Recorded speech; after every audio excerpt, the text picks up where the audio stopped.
Um, the vestry has talked about the issue we're going to talk about today at three different meetings that I know of.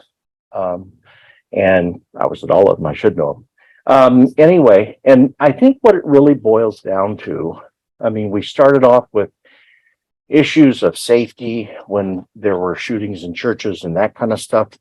And we kind of went through all kinds of different, you know, iterations of that and, you know, how do you stay safe and all these kind of things and concentrate on that side of it. And then by the end of the discussions, we ended up with this whole question of how can we be welcoming and at the same time maintain some kind of safe environment. And when I stopped and thought about that, I thought, you know what, that really ties into what the larger church, the national church and the diocese are doing, because they've, you know, we all have to take the safe church training, right?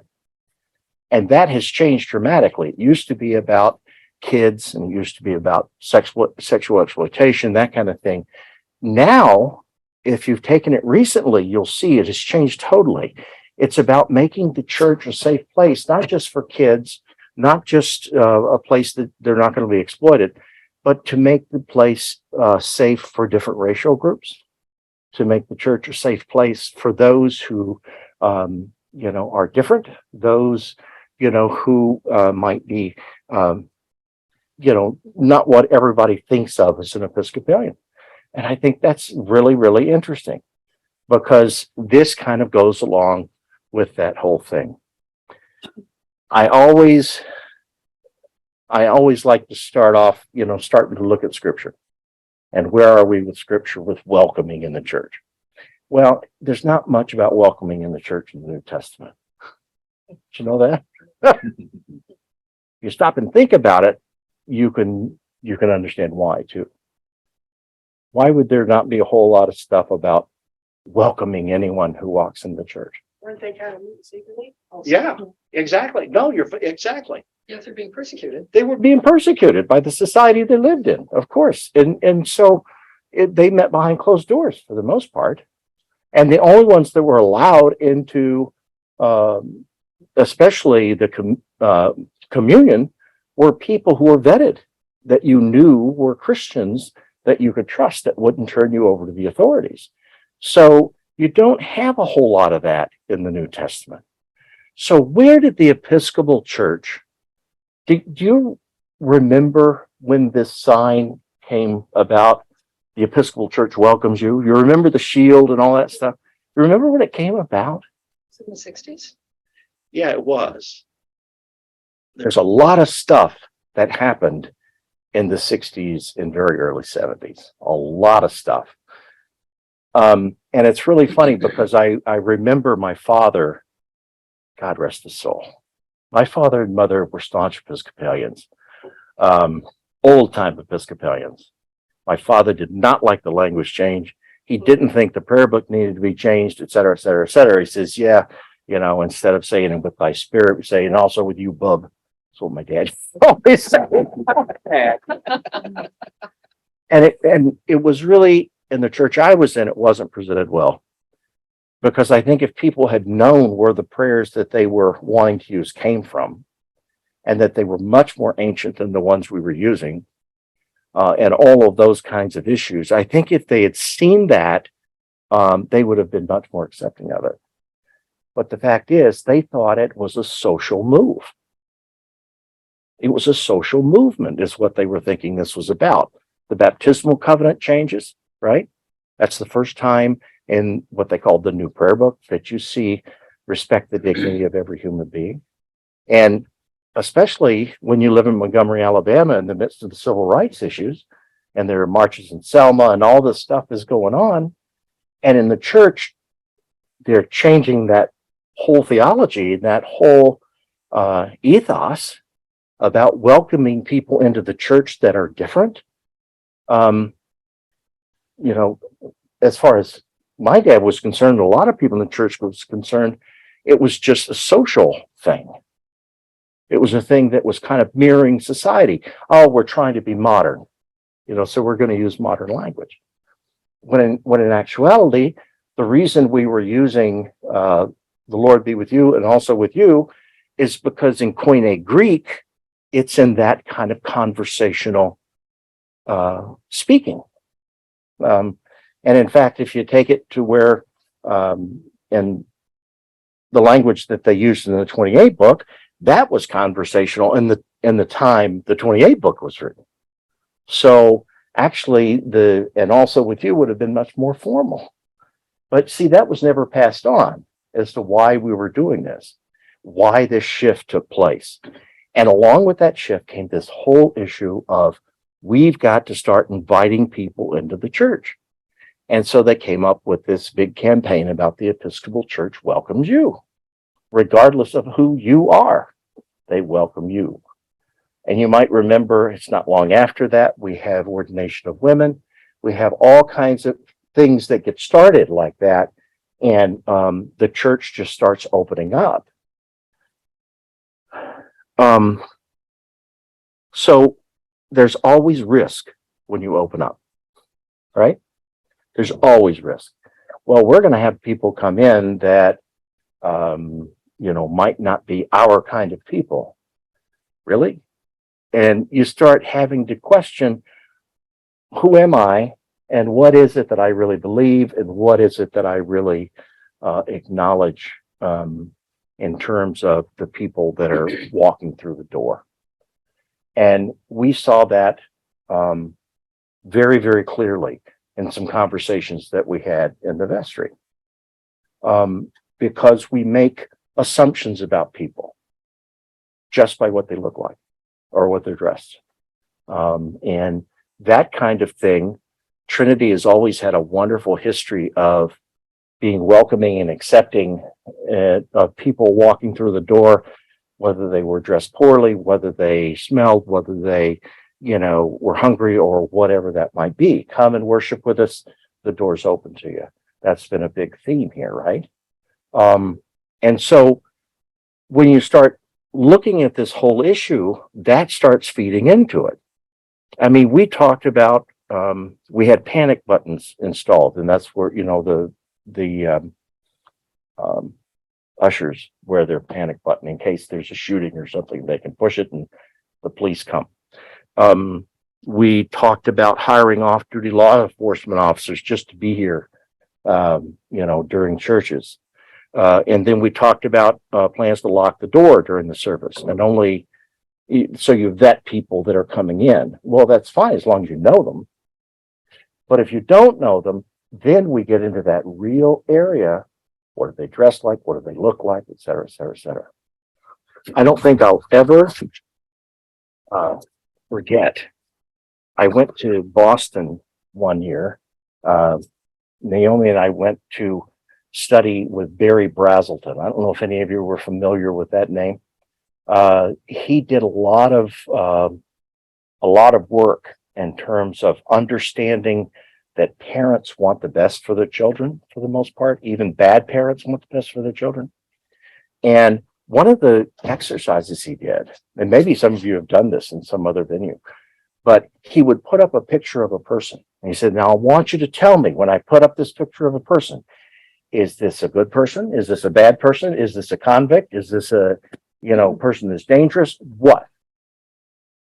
And he started going through these pictures of just faces of these people. And it was astounding to see people around the room and how they answered the question of who these people were. And of course, his position was, if this is a parent of one of the kids that I bring in, how much do I judge the kid by what the parent looks like, right? But we go through this kind of judgment cycle too. And what we discovered was, all of us in that room discovered that all of us made prejudicial judgment calls on people in terms of what they look like.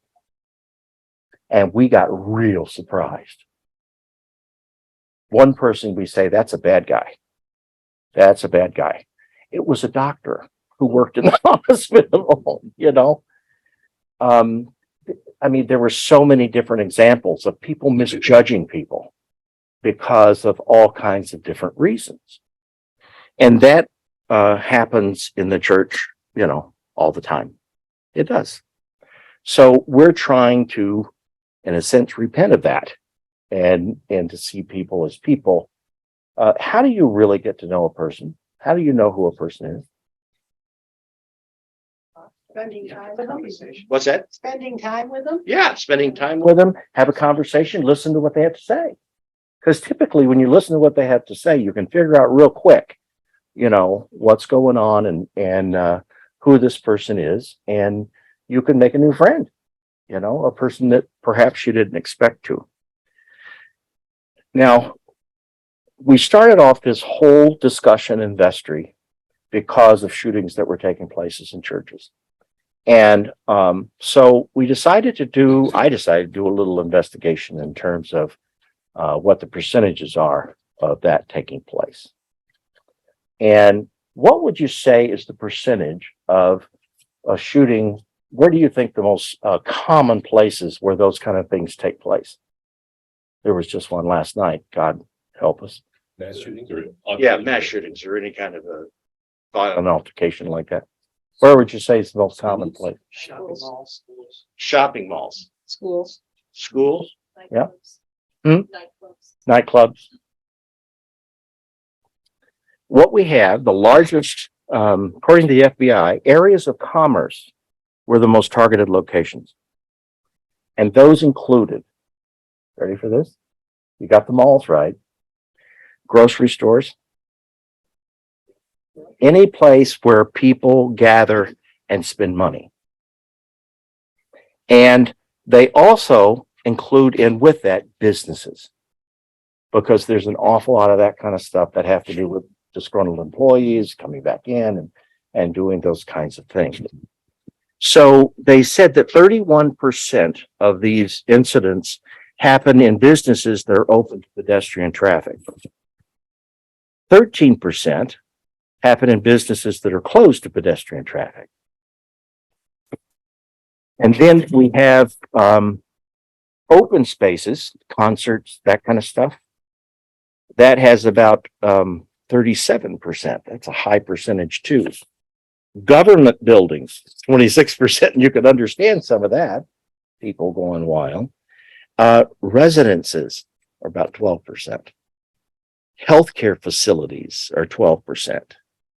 Education are 42%. So you've got a high one for education, which is so sad. Colleges and institutions of higher learning have about 15%, and houses of worship are 4%. We are the lowest group of all the groups in terms of being at risk of having that take place while we're here. Are percent of what the total The total, yeah, shootings or right. yeah, okay. Yeah. So education is almost half, 40%. Yeah. And one of the interviews they did with a woman who was the mother of one of the children at what was it, Sandy Hook? Connecticut. And one of the interviews they did with her, they said, what does that do to you going out in public? I mean, does it just terrify you or what? She said, you tell me one place other than your own house behind a locked door where you're going to be safe in society. She said, so you just learn to live with it. And that, in fact, is the way the American population is wrestling. That's what they're wrestling with right now. How do we do this? How do we live with it? Compared to a lot of other venues, the church is really, really, really, really low incident. But there's been a lot of discussion in the church in the past year, a lot of discussion. What, in fact, should the church do? And that's what our vestry was talking about, too. What is the number one, and I think this is probably really important information. What's the number one deterrent for someone coming and doing something crazy in this building, in this institution? What do you think it would be? What do you think would give that person pause and say, I don't know if I ought to be doing this? A locked door. locked doors, Somebody's welcoming or somebody saying hello. somebody saying hi, yeah. The number one deterrent is signage that tells that there is surveillance of the area. Oh, That is the number one deterrent. So a person that walks up to whatever door, they can see some kind of signage that says there is active surveillance going on. We've got your picture. And that's the number one deterrent. And the second deterrent has to do with people engaging people. You're exactly right. And listening to what they have to say, etc. And oftentimes, if there's a problem, of de-escalating the situation to where there might not be as big a problem. I mean, some people are going to do bad things no matter what you do. But the fact is, if you engage them and you know that, at least you have an opportunity to respond to it. Yes, go ahead. some percentage of these shooters are either on a suicide mission or looking to be known in history, their moment of fame. Right. So I'm assuming that for those cases, it wouldn't matter. In fact, it would play right into their hands to Right. have a sign saying you're being under surveillance. Exactly. And that's what they say makes it so difficult, because most of the people that are doing this aren't mentally ill. I mean, they're not schizophrenic or something. Most of the people that are doing this are just, like you say, have all these crazy reasonings that they're going to do this kind of thing, you know? And then such a significant number of them kill themselves, so you don't even know why they actually did it to begin with. So it's really a goofy place. One of the things that really makes us at risk as the church too, especially when we're at worship, one of the other major deterrents is to pay attention to what's going on around you. I mean, we teach this to our kids all the time, right? Pay attention to who's around you, what's going on around you, and so you know how you can respond. It's really hard to do that when the whole focus of worship is internal and to, in the altar and the preaching and the music, and everybody is facing this direction. It's really hard to pay attention to what's going on around you when the whole purpose that you're there for is to not pay attention to what's going on around you, but to pay attention to what's going on in the church itself. So by our very mission, we're vulnerable. There's no question about that. That's why some churches have done things such as they trust ushers to pay attention. They also have security teams, not armed security teams, but people that they take turns during the day, either just paying attention, and that's their job for that morning, is to pay attention to what's going on and trying to give people some sense of ease as they worship. One of the things that I think is really interesting about the church too is we welcome people who many in the world don't welcome. We like to talk about people on the edges, We welcome people who are mentally ill. I had a guy, you might remember, well, most of you don't go to 8 o'clock, so you probably wouldn't. This fellow, he came to the canteen for a long time, but he's alcoholic, and he came into the church, and I'll never forget, came down to the front, sat down in the pew, cracked a can of beer, started drinking it.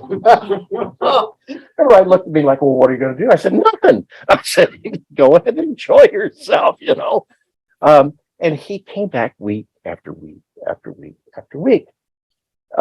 Somebody that you had to pay attention to, obviously, but somebody that still was welcome to come back in the church and to worship with us and to do what it is that, you were there to do. I had one person who came in to my church in Nebraska who wanted to preach. And when I wouldn't allow him to preach, he got very, very irritated and that was about as close a time as I've come that we really had to call the police and have him removed because he was schizophrenic and he just was, I want to preach. Well, I can't let you preach.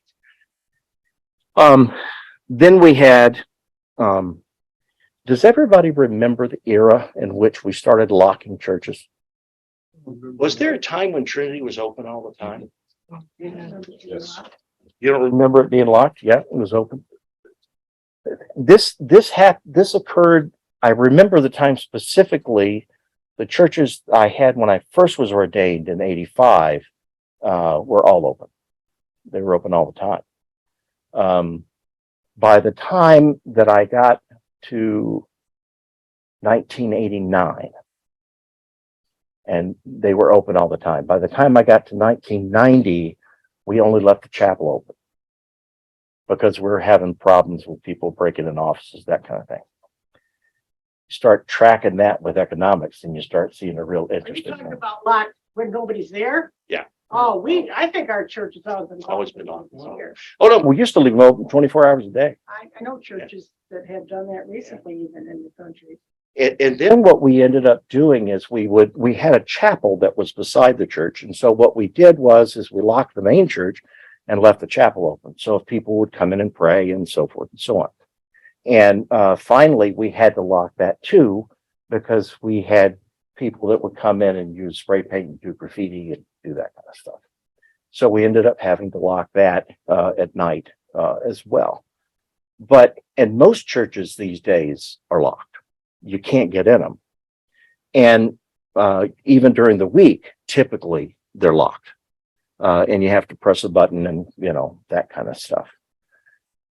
Look at the shift in society between when you leave all that stuff open and now you don't do that. And that's the norm. How about your house? Anybody remember when you never used to lock your house? No. Bob says no, I don't. Yeah, right. Yeah. But I mean, a lot of people used to leave their houses unlocked all the time. And part of that depends on where you lived, didn't it? I mean, Naomi was raised downstate. She always locked her house. Thank you very much. And it didn't prevent people from coming and breaking in the house, even if it was locked. So, but you would never think of leaving it unlocked. People in the country, in rural areas, often left their houses unlocked. They used to tell me all the time, if you want to come visit, just come on in. You don't have to knock on the door, ring the door, just come on in. And I always thought that was rather. I would note that one of the big issues for locking homes and churches and so forth is not violence so much as theft. Yes. And of course, we have had that issue here. It's a good reason to engage with people too. Mhm. A potential thief is going to feel a little shy if in fact he's been talked to and so forth and well. Yeah. Right. So you had a time period in Trinity where you had a lot of theft going on, that kind of thing. I don't think so. That I can recall reports at times about concerns about theft with people Mhm. and with suspicions. We had a lot of bunch of stuff stolen by people who were in the church. Stuff. I know. Oh, like right. These VCRs and things like that. Disappear. Yeah. Maybe it was DVD player. I don't remember a time. I think it was in Marine. Do you guys remember just a few years ago maybe 4 years ago, when the fellow went to church, did all this kind of stuff. And then right after the offertory, he grabbed all the money out of the thing and just walked out. Remember that? It was kind of like, okay. And of course we had him on a camera. And so the police said, oh, we know who this is, when they picked him up. But I mean, all kinds of crazy things happen in the church. And part of that, I think, is because the church is an open place and we are welcoming to most all people. And I think the real concern that people had in the vestry, they want to be safe and they want to have everyone feel comfortable. But at the same time, they want to be welcoming and open to people that want to go to church. I think that was the issue. Would that be true? Those, the vestry members that are here that remember the discussion? I also remember, I don't know if it was discussed in the vestry, but I remember in my own mind thinking that are we actually getting a real representation of how big a problem this is? Mhm. And what I mean by that is that with the way communication is now and social media, you tend to hear a lot of the bad news. Mhm. Even in the news that we see, if it leads, it leads. So it's very hard to know, are you getting a true representation of how bad this problem is? Mhm. I don't doubt it's bad in some areas, but I never really had a good understanding of how bad it is in our own particular little area. Don't you think that also links to the issue of the incidents in churches? Mhm. But the thing, when things happen in churches or synagogues, it's national news and everybody's scared from that. Mhm. But the denominator is very small, in terms of the actual numbers. 4%, you know. Yeah, Spread You're- over the entire nation, Right. over all the days in a year, it's gotta be minuscule. Tens of thousands of So you churches. try to Yeah. find that balance, but you're not sure what the facts are when you're trying to find that balance. There is one other aspect. Church is where we come together in love. Mhm. We just inherently feel safe here. We want to continue to feel safe here. And then, here with murderous rampage in a church somewhere in the country is very, very unsettling. I don't think we go into a shopping mall or a grocery store with the same kind of trust and openness as we come into this church. Oh, that's true. Absolutely true, Pete. Then violence becomes particularly unsettling because the basic trust has been attacked or spoiled. Another thing that was on my mind as a member of the vestry is, what is my responsibility as a member of the vestry to ensure congregation is safe? Mhm. That might push me towards at 10 o'clock sharp, we lock all the doors, batten down every hatch we can possibly think of. But as a Christian, my sentiment is no. Mhm. There are folks out there that need us, never mind, locking out one of our own who's running a little late. None of our people ever arrive late, do they? There are folks Oh, love that our congregation has to offer. And it becomes a very difficult balancing act for me as a member of the vestry. Where do I ultimately come down? And for myself, speaking for myself, I come down on the side of don't be stupid, but be open. that's true. Any of the other vestry members want to weigh in on that? Go ahead. I was on the side of, yeah, we gotta do this, even though it's distasteful, but in those vestry discussions and time between, when I was thinking about it, I moved away from that. I think Jenny commented early on the side of, we should be about love and not safety, didn't you? Or- I'm against locking the door. Yeah, Yeah. and I remember her talking about that and made me think more. And I gradually moved away from that, but I didn't have any answers. I just didn't have an automatic, yeah, we gotta do it.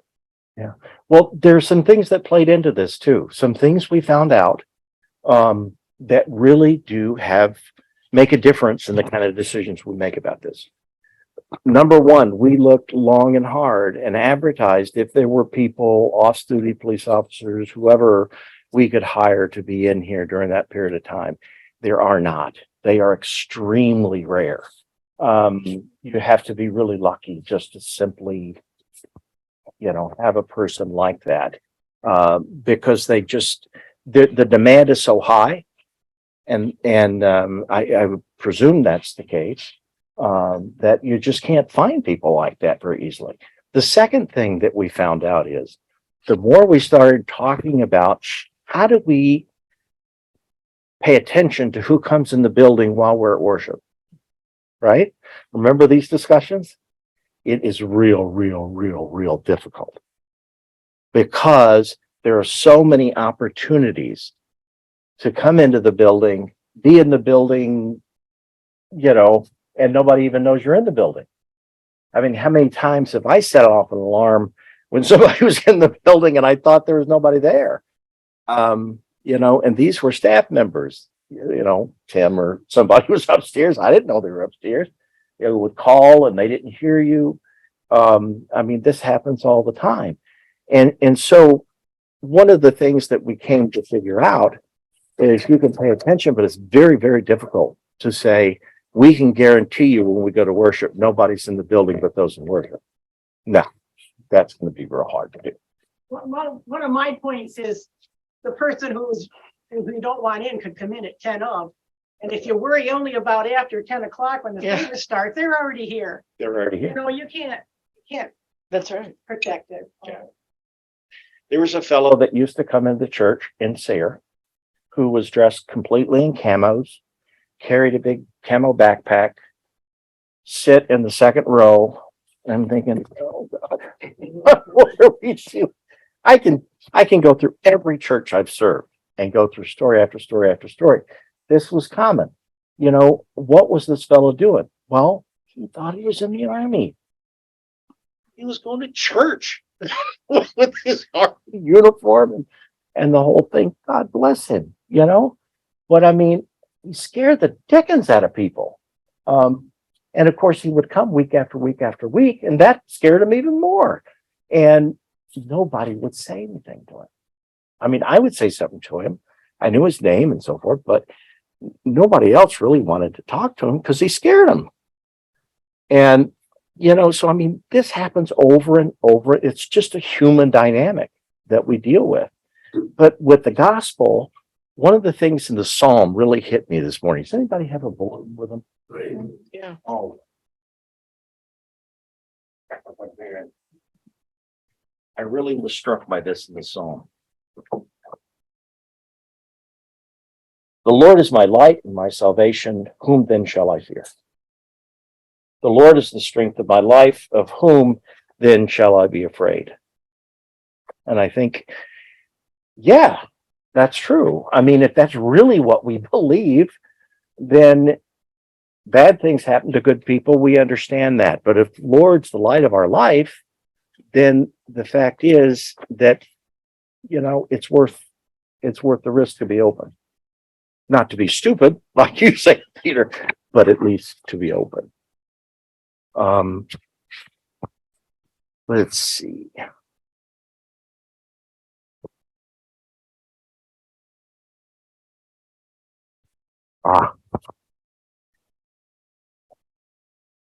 One of the things that people concern themselves with all the time are homeless people. And if you ever are curious about doing an experiment, put yourself in the position of a person who doesn't have a home. Okay? They're on the street. Where do you go during the day if it's cold? The library. Yeah, the library. That's where you end up going, because those kind of public buildings are open. A lot of the government buildings are even closed these days, but the library typically is open. They used to go to churches, where you could at least be warm. You could at least, get a little respite. But I'll tell you, especially if you arrive in a town that you don't know, you get off the bus down here at the bus station, where are you going to go? And, they're in really difficult shape. They really are. And, there are people that work with the homeless, obviously, but there are also, it seems to me, there's an obligation as Christians to pay attention to those that are in need. Not that we can solve all their problems, but at least to treat them with some dignity and some respect, because I certainly wouldn't want to be there. And I'm sorry to say that two of my brothers have been homeless. One was homeless on the streets of Denver for almost 40 years. Through the winters, it was awful. It was just awful. And there wasn't anything anybody could do about it. That's just the way it was. Now he's in a care home, mainly because of those 4 years. You know, he's very ill. He's got dementia. So, I mean, you know, but I mean, it's just, what do you do? He lost everything and said, you know, okay, I'll just live on the street.